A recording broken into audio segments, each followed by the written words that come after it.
voleva dare il via a una serie di Dalla, ecco, Dalla.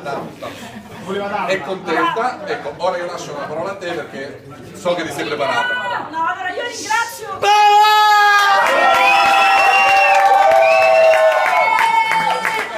Lei pensava fossero le piante il problema. Allora Silvia, sei a Londra, Londra è la città più civile rispetto, diciamo, No, fatela parlare. è vicino a Londra. Oh, ragazzi, 1, 2, 3. È una questione di rispetto. Non crede più nessuno. Allora, Faccio 1, 2, 3. intanto voglio ringraziare quelli che sono venuti da Milano apposta per questo. E un applauso.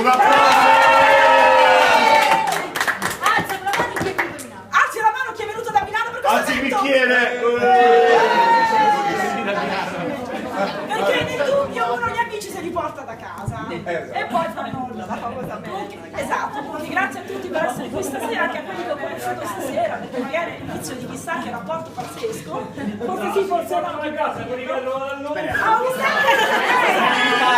Un saluto a chi viene da King's Cross. Hai detto scusa ma... Allora, se davamo in 5 da Milano, gli altri dove la trovare?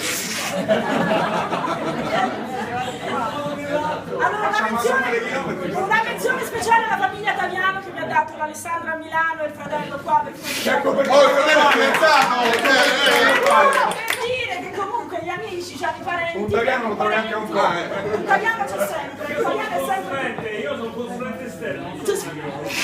Italiano e per sempre. L'italiano è per sempre. E adesso il mio amico Francesco Basano che... Eccola.